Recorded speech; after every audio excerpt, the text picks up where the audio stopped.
యోసేపును చూసుకుంటే పోతీఫెరో ఇంటో బరువులు మోస్తున్నప్పుడు దేవుడు నవ్వుకొని ఉండడా? పోతీఫెరో, నువ్వు ఎవరి చేత బరువులు మోపిస్తున్నావో తెలుసా?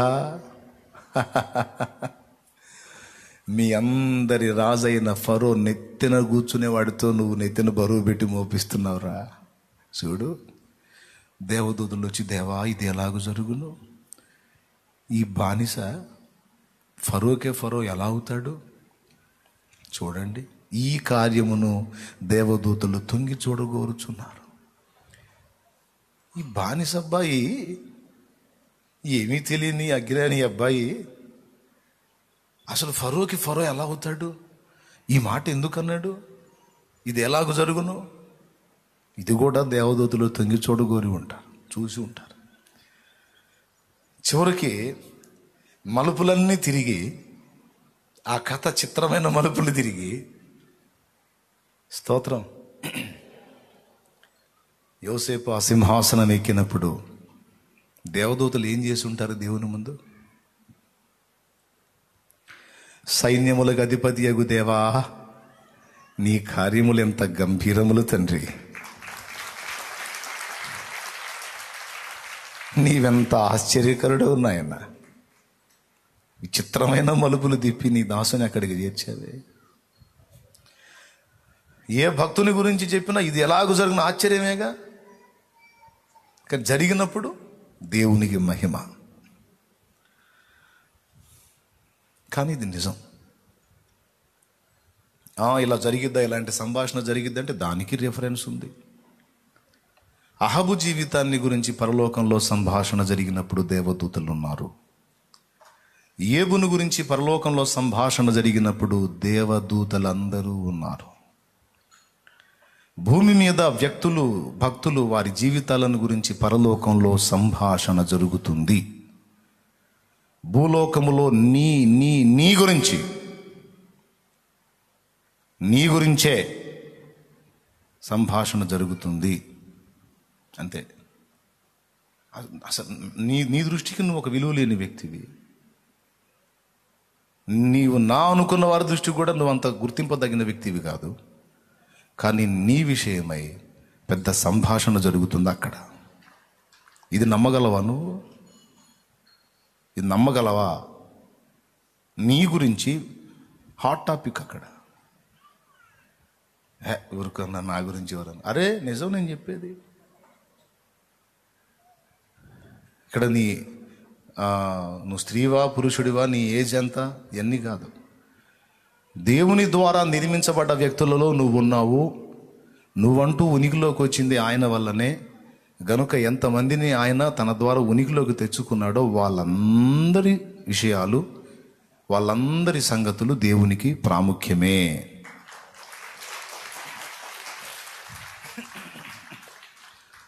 ఒక తోటలో 100 చెట్లు నాటాడు. 10 చెట్లే చూస్తాడా? తోటమాలి చెట్టును చూస్తాడా? ఇప్పుడు కొట్టండి చప్పట్లు. అది చెట్టును చూస్తాడు. ప్రతి చెట్టును చూస్తాడు. దాన్ని బట్టి ఊహించు. నువ్వు కూడా ఆ తోట చెట్లలో ఒక చెట్టుగా ఉన్నావు. నీ గురించి కూడా ఆయన సీరియస్గానే ఉంటాడు.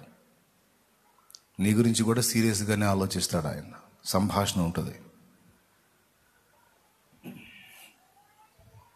ఎంతమంది వ్యక్తులు ఏమండి, అత్తగారింటికాడ ఉన్నాడు, మామగారింటికాడ. ఏమ్మాయి, మీ ఆయనకి గొర్రెలు మేపటం కూడా తెలిచావనట్టుంది. అవేందో బక్కజిక్కిపోతున్నాయి. కాస్త ఆ ప్రక్కకి వెళ్ళి ఆ పక్క కాస్త పచ్చిక బయళ్ళు ఉన్నాయి, ఆడ మేపమను. ఎక్కడ దాపురించాడమ్మాయి? సిప్పరా, ఏమయ్యో ఆ గొర్రెల అవతారం చూసావా? మా నాన్న తిడుతున్నాడు. అదేదో ఆ ప్రక్క మేత బాగుందంట, అక్కడికి వెళ్ళి మేపు అన్నాడా? వెళ్తాలేమ్మాయి. ఏందో ఏమో మరి, అసలు నీకు ఏ పని చేతగానట్టుంది. ఇలా అంటదంటావా సిప్పోరా? అంత రివర్స్గా మాట్లాడిద్దా? మోషేకి భయపడదా అంటే మరి పిల్లవాడి సున్నతి విషయంలో లోబడిందా? దాన్ని బట్టి నేను అట్లా చెప్పా. దేవునికి స్తోత్రం కలుగును గాక. హల్లెలూయా. ఎవరితను ఇంతకీ? సముద్రాన్ని దైవశక్తితో పాయలుగా కొట్టే వాడితో వారు ఈ మాటలు మాట్లాడుతున్నారని వారు ఎరుగుదురా.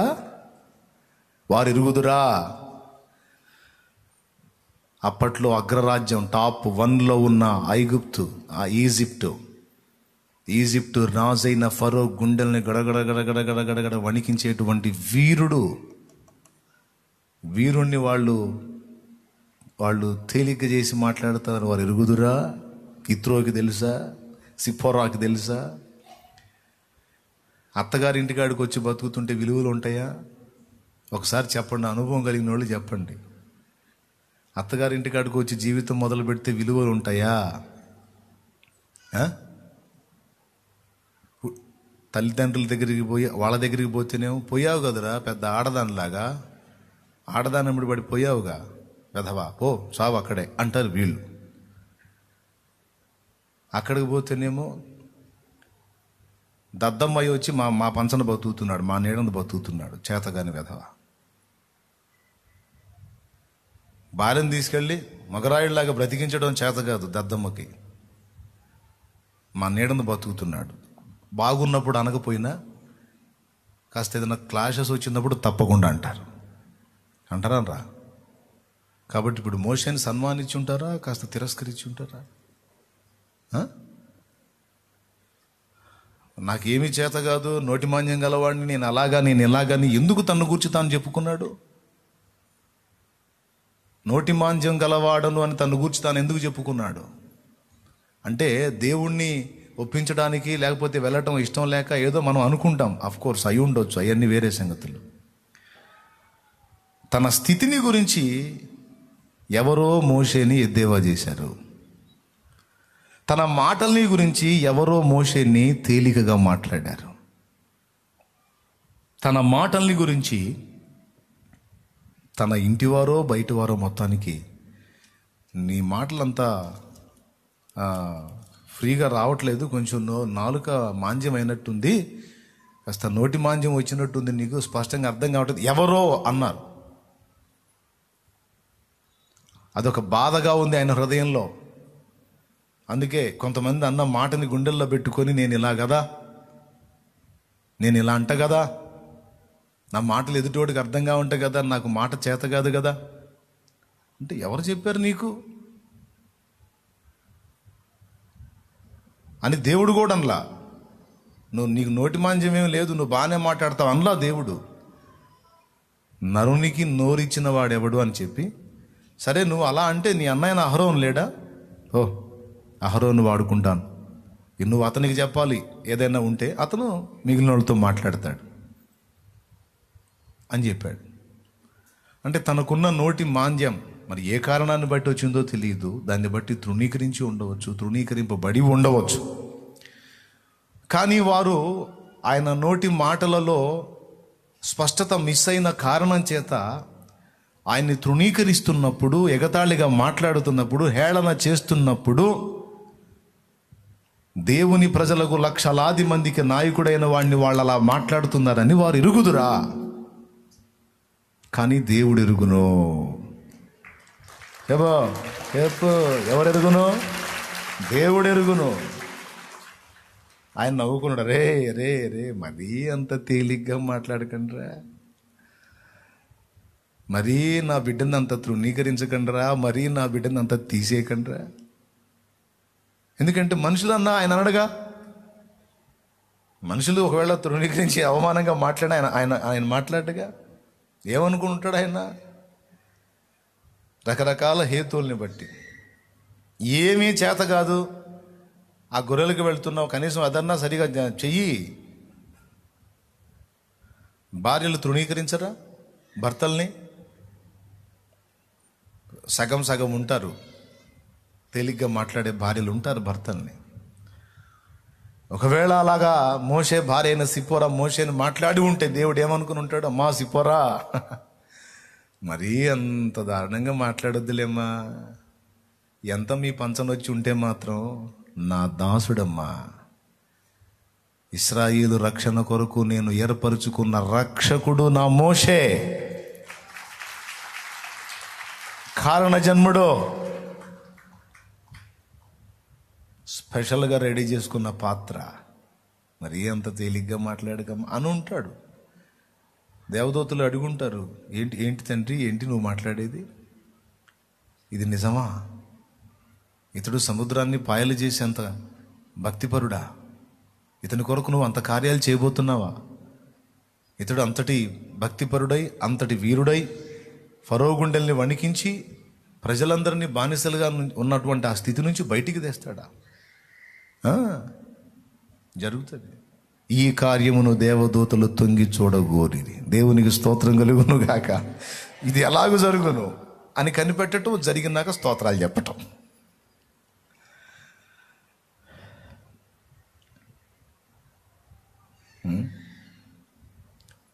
ఇక భక్తులందరినీ అంతే ఊహించుకోండి. 12 అరకలు దున్నిస్తూ 12వ అరక తాను దున్నుతూ హై హై హై అనుకుంటా ఎడ్లను తోలుతున్న వాణ్ణి ఒక సాధారణ వ్యవసాయకుడు అనుకున్నారు తమ తోటివారు. ఇశ్రాయేలు ప్రవక్తతో వాళ్ళు కలిసి దున్నుతున్నారన్న సంగతి వాళ్ళకు తెలుసా? దేవునికి మహిమ కలుగును గాక.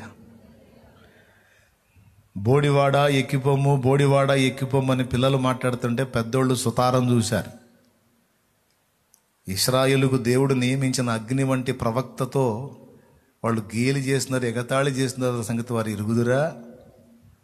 దెబ్బ పడ్డాక తెలిసింది, దెమ్మ తిరిగింది బిడ్డలకి. దేవునికి స్తోత్రం. దెమ్మ తిరిగి బిడ్డలు కాస్త మట్టి గడ్డలైపోయారు. ఇవన్నీ ఎందుకు చెప్తున్నానంటే, మీరందరూ కూడా ఈ సంగతులు లేఖనాల్లో ఉన్న విషయాలు గుర్తిరిగి, ఒకప్పుడు వారు ఎలాగున్నారు, తర్వాత దేవుని చేత వారు ఏ విధముగా చేయబడ్డారు. దావీదును దేవుడు ఎందుకు కోరుకొని ఉండవచ్చు అంటే నేను చెప్తా. మిగిలిన సంగతులన్నీ పక్కన పెడితే మేజర్గా ఒకే ఒక పాయింట్ మనకి పేతురు భక్తుడు చూపిస్తున్నాడు. చూడండి, 1 పేతురు పత్రిక, మళ్ళీ 1 పేతురు 2 పేతురుకి ఏమవుతాడు అంటారేమో. పేతురు రాసిన 1 పత్రిక 5వ అధ్యాయము 6వ వచనం నుంచి చదువమ్మా. దేవుడు తగిన సమయమందు మిమ్మల్ని హెచ్చించినట్లు ఆయన బలిష్టమైన చేతి క్రింద దీన మనస్కులై ఉండుడి. ఆయన మిమ్మల్ని గూర్చి చింతించుచున్నాడు గనుక మీ చింత యావత్తు ఆయన మీద వేయుడి. ఇంకొంచెం పైకి చదువమ్మా, 6వ వచనం పైన చదువు. చిన్నలారా, మీరు పెద్దలకు లోబడి ఉండుడి. మీరందరూ ఎదుటి వాని ఎడల దీన మనస్సు అను వస్త్రము ధరించుకొని మిమ్మను అలంకరించుకొనుడి. దేవుడు అహంకారులను ఎదిరించి దీనులకు కృప అనుగ్రహించును. అదండి దావీదుని దేవుడు ఏర్పరచుకోనక మునుపు ఇశ్రాయేలు మీద రాజుగా సౌలున్నాడు. ఇప్పుడు ఒకరిని సింహాసనం మీద నుండి నెట్టేసి ఇంకొకరిని ఎక్కించాల్సి వచ్చింది దేవుడు. ఒకరిని సింహాసనం మీద నుండి నెట్టేసి ఇంకొకరిని ఎక్కించాల్సి వచ్చినప్పుడు ఎవరు దీనికి తగినవాడని దేవుడు వెతికితే, దేవుని యందలి భయభక్తులు, ప్రేమ, విశ్వాసాలు మాత్రమే గాక దీనుడైన వాడు కావాలి. దీనుడైన వాడు కావాలని దేవుడు వెతికినప్పుడు దావీదు కనపడ్డాడు. ఎందుకంటే సౌలు అనే అహంకారిని ఎదిరించి, తీసివేసి, తృణీకరించి, నెట్టివేసి ఒక దీనుడిని ఎక్కించాలి ఇప్పుడు. కాబట్టి కృప ఎవరికి అనుగ్రహింపబడుతుంది? అది సింహాసనం మీదైనా, నిత్య జీవం కొరకైనా, జీవితంలో ఆధిక్యత అయినా, ఏదైనా కృప కావాలి, కృప పొందాలి అంటే అది దీనులకు దొరుకుతుంది. చెప్పండి అందరూ నోరు తెరిచి, ఎవరికి దొరుకుతుంది? ఎవడు దీనుడై నా మాట విని వణుకుచుండునో వానినే నేను దృష్టించుచున్నానన్నాడు ఆయన. దేవుడు అహంకారులను ఎదిరించి దీనులకు కృపను అనుగ్రహించును అని ఉంది. దీన వస్త్రమును ధరించుకోమని ఉంది. దీన మనస్సు కలిగి ఉండడని ఈ 3 సంగతులు అక్కడే ఉన్నాయి. దీన మనస్సును వస్త్రం ధరించుకోండి, దీనులకు కృపనిస్తాడు, ఆయన బలీయమైన చేతి కింద దీన మనస్కులై ఉండండి అని 3 సార్లు దీనుడు దీనుడు దీనుడు అని మాట్లాడాడు అక్కడ. Praise the Lord. కాబట్టి దావీదుకి ఎందుకు ఆ కృప ఇవ్వబడింది అంటే, ప్రేమ గలవాడు, దేవుని యందు విశ్వాసం గలవాడు, భక్తిపరుడు, ఆరాధకుడు అన్నవి నిజాలే, వాస్తవాలే. వీటన్నిటికంటే ఒక శ్రేష్టమైనది దీన మనస్సు. దానిని బట్టి కృప పొందాడండి, కృప పొందాడు. కాబట్టి కావాలనే దేవుడు మనల్ని దీనత్వానికి అప్పగించి కొన్నిసార్లు కొన్ని విషయాల్లో మనల్ని దీనులగునట్లు అనుమతిస్తాడు. కొంతమందికి అందుకోసం కొన్ని ఇబ్బందికరమైన పరిస్థితులు కూడా రానిస్తాడు. వరుస విజయాలతో ఉంటే అహంకారం ఏర్పడుతుంది. అందుకే కొన్నిసార్లు నువ్వు ఓడిపోయేటట్టు అనుమతిస్తాడు దేవుడు, అవమానం పొందేటట్టు అనుమతిస్తాడు దేవుడు, కొన్ని ఎదురు దెబ్బలు తగిలేటట్టు అనుమతిస్తాడు దేవుడు. ఎందుకు ప్రభువా అంటే నిన్ను నన్ను దీనులుగా చేయడానికి.